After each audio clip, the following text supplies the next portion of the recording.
HMD എന്ന ബ്രാൻഡിന്റെ HMD skyline എന്ന പുതിയൊരു സ്മാർട്ട് ഫോൺ ലോഞ്ച് ചെയ്യാൻ പോകുന്നുണ്ട്. ഈ ഒരു ഫോണിന്റെ ലോഞ്ച് ഡേറ്റിനെ പറ്റിയിട്ടുള്ള ചില ന്യൂസുകളൊക്കെ ഇപ്പം പുറത്തു വന്നിട്ടുണ്ട്. അതുപോലെ തന്നെ ഫീച്ചേഴ്സിനെ പറ്റിയിട്ടുള്ള പല കാര്യങ്ങളും ഇപ്പം അറിയാനും കഴിഞ്ഞിട്ടുണ്ട്. എന്തായാലും ഈ ഒരു വീഡിയോയിൽ നമ്മൾ നോക്കാൻ പോകുന്നത് HMD സ്കൈലൈൻ എന്നുള്ള സ്മാർട്ട് ഫോണിനെ പറ്റിയിട്ടാണ്. നമ്മൾ ആദ്യം ഫീച്ചേഴ്സും കാര്യങ്ങളൊക്കെ നോക്കുകയാണെന്നുണ്ടെങ്കിൽ HMD സ്കൈലൈനിൽ 6.6 ഇഞ്ചിന്റെ ഫുൾ HD+ ഡിസ്പ്ലേ വരുന്നതായിരിക്കും. AMOLED ഡിസ്പ്ലേയും കാര്യങ്ങളൊക്കെ ഇതിൽ വരും. പിന്നെ 120 ഹെർട്സിന്റെ റിഫ്രഷ് റേറ്റ് സപ്പോർട്ട് ചെയ്തേക്കാം. പഞ്ച്വൽ ഡിസൈനും കാര്യങ്ങളൊക്കെ ഇതിൽ വന്നേക്കാം. അപ്പം ഈ ഒരു ഫോണിൽ അത്യാവശ്യം തിരക്കുകളില്ലാത്ത ഡിസ്പ്ലേ ഫീച്ചേഴ്സും കാര്യങ്ങളൊക്കെ വരുന്നതായിരിക്കും. പിന്നെ in display finger print sensor ഈ ഫോണിൽ വരും. IP67 റേറ്റിംഗ് ഇതിൽ സപ്പോർട്ട് ചെയ്യുന്നതായിരിക്കും. അത് നല്ലൊരു കാര്യം തന്നെയാണ്. നല്ലൊരു IP റേറ്റിംഗ് ഒക്കെ ഇതിൽ വന്നേക്കാം. പ്രോസസ്സറിന്റെ കാര്യം പറയുകയാണെന്നുണ്ടെങ്കിൽ സ്നാപ്ഡ്രാഗൺ 7S Gen 2 എന്ന പ്രോസസ്സറുമായിട്ടായിരിക്കും ഈ ഒരു സ്മാർട്ട് ഫോൺ വരിക. ഇത് അത്യാവശ്യം തിരക്കുകളില്ലാത്ത നല്ലൊരു പ്രോസസ്സറൊക്കെ തന്നെയാണ്. പൊതുവെ 25,000 രൂപയ്ക്ക് താഴേക്കാണെന്നുണ്ടെങ്കിൽ അത്യാവശ്യം നല്ലൊരു പ്രോസസ്സർ എന്നൊക്കെ പറയാൻ പറ്റിയിട്ടുള്ള ഒരു പ്രോസസ്സറാണ്. 30,000 രൂപയ്ക്ക് താഴെയാണെന്നുണ്ടെങ്കിൽ ആവറേജ് ആയിട്ടുള്ള തിരക്കുകളില്ലാത്തൊരു പ്രോസസ്സർ എന്നും പറയാവുന്നതാണ്.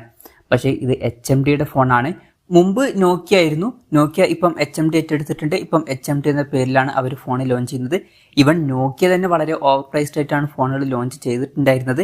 HMDയും അതുപോലെ തന്നെയാണ്. ഓവർ പ്രൈസ്ഡ് ആയിട്ടായിരിക്കും ഫോണുകൾ ലോഞ്ച് ചെയ്യുക. അപ്പോൾ നമുക്ക് 25,000 രൂപ പ്രൈസ് റേഞ്ചിലോ ഈവൻ 30,000 രൂപ പ്രൈസ് റേഞ്ചിലോ ഈ ഫോൺ എക്സ്പെക്ട് ചെയ്യാൻ പറ്റില്ല.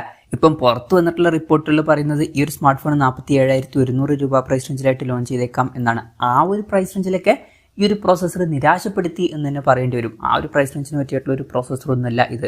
പിന്നെ 5G സപ്പോർട്ട് കാര്യങ്ങളൊക്കെ ഇതിൽ വരുന്നതായിരിക്കും. 8GB റാമും 256GB ഇന്റേണലൊക്കെ വന്നേക്കാം. പിന്നെ NFC എന്നുള്ള ഫീച്ചർ സപ്പോർട്ട് ചെയ്യുന്നതായിരിക്കും. സ്റ്റീരിയോ സ്പീക്കേഴ്സും കാര്യങ്ങളൊക്കെ ഇതിൽ വരും. Android 14 ബേസ് ആയിട്ടുള്ള സോഫ്റ്റ്വെയർ ആയിരിക്കും ഇതിൽ വരിക. സ്റ്റോക്ക് ആൻഡ്രോയിഡ് സോഫ്റ്റ്വെയറും കാര്യങ്ങളൊക്കെ ഇതിൽ വരുന്നതായിരിക്കും. കാര്യമായിട്ട് ബ്ലോട്ട് വേസ് ഒന്നും ഉണ്ടാവില്ല. പരസ്യം വരുന്ന പ്രശ്നമൊന്നും ഉണ്ടാവില്ല. ക്യാമറയുടെ കാര്യം പറയുകയാണെന്നുണ്ടെങ്കിൽ ഫോണിന്റെ പിന്നിൽ ട്രിപ്പിൾ ക്യാമറ സെറ്റപ്പ് വന്നേക്കാം. 108 mega pixel main camera sensor ഈ ഫോണിൽ വരുന്നതായിരിക്കും. ഇതിൽ OSന്റെ സപ്പോർട്ടും കാര്യങ്ങളൊക്കെ വരുന്നതായിരിക്കും. പിന്നെ 8 mega pixel ultra wide angle ലെൻസും അതുപോലെ തന്നെ 2 മെഗാ പിക്സൽ ഒരു സെൻസറും വന്നേക്കാം. ഫ്രണ്ടിൽ 32 മെഗാ പിക്സൽ സെൽഫി ക്യാമറയും വരുന്നതായിരിക്കും. അപ്പോൾ തിരക്കേടില്ലാത്തൊരു ഓൺ പേപ്പർ ക്യാമറ സ്പെസിഫിക്കേഷൻ ഇതിൽ വന്നേക്കാം. ബാറ്ററിയുടെ കാര്യത്തിൽ 4900 mAhന്റെ ബാറ്ററിയും 33 വാട്ടിന്റെ ഫാസ്റ്റ് ചാർജിംഗ് സപ്പോർട്ടും വന്നേക്കാം. അത് അത്ര മികച്ചൊരു ചാർജിങ് സ്പീഡാണ് ഈ ഒരു പ്രൈസ് റേഞ്ചിൽ എന്നൊന്നും പറയാൻ പറ്റില്ല. പിന്നെ Type-C ചാർജിംഗ് പോർട്ടും ഇതിൽ വരുന്നതായിരിക്കും. അപ്പോൾ തിരക്കേടില്ലാത്തൊരു ബാറ്ററി സെറ്റപ്പ് ഇതിൽ വന്നേക്കാം. ഇതൊക്കെയാണ് ഫീച്ചേഴ്സിനെ പറ്റി പറയാനുള്ള കാര്യങ്ങൾ. ഇനി ലോഞ്ച് ഡേറ്റിന്റെ കാര്യം പറയുകയാണെന്നുണ്ടെങ്കിൽ ഗ്ലോബൽ മാർക്കറ്റിൽ ജൂലൈ 10 ഈ ഫോൺ എത്തിയേക്കാം എന്നുള്ള റിപ്പോർട്ടുകളൊക്കെ ഇപ്പം പുറത്തു വന്നിട്ടുണ്ട്. പക്ഷേ ഒഫീഷ്യലായിട്ടുള്ള കൺഫർമേഷൻസ് അല്ല. ഒഫീഷ്യലായിട്ടുള്ള ന്യൂസുകളൊക്കെ വരുമ്പോൾ അതിനെ പറ്റിയിട്ടുള്ള വീഡിയോസൊക്കെ നമ്മൾ ചെയ്യുന്നതായിരിക്കും. അതുപോലുള്ള വീഡിയോസ് കാണാൻ താല്പര്യമുണ്ടെന്നുണ്ടെങ്കിൽ ഈ ചാനൽ സബ്സ്ക്രൈബ് ചെയ്യാവുന്നതാണ്. വിലയുടെ കാര്യം പറയുകയാണെന്നുണ്ടെങ്കിൽ നമ്മൾ നേരത്തെ പറഞ്ഞു, ഈ ഒരു ഫോണിന്റെ വില ഗ്ലോബൽ മാർക്കറ്റിൽ 520 യൂറോസ് ആയിരിക്കും എന്നാണ് പറയപ്പെടുന്നത്. അതായത് 47,100 രൂപ പ്രൈസ് റേഞ്ചിൽ. ആ ഒരു പ്രൈസ് റേഞ്ചിലേക്കാണെന്നുണ്ടെങ്കിൽ ഈ ഫീച്ചേഴ്സ് അത്ര മികച്ചത് എന്നൊന്നും പറയാൻ പറ്റില്ല. ആ ഒരു പ്രൈസ് റേഞ്ചിന് പറ്റിയിട്ടുള്ള ഒരു പ്രോസസ്സറൊന്നും ആയിരിക്കില്ല ഇതിൽ വരുന്നത്. എന്തായാലും HMD അങ്ങനെയാണ്. അത്യാവശ്യം ഓവർ പ്രൈസ്ഡ് ആയിട്ടാണ് ഫോണുകൾ ലോഞ്ച് ചെയ്യാറ്.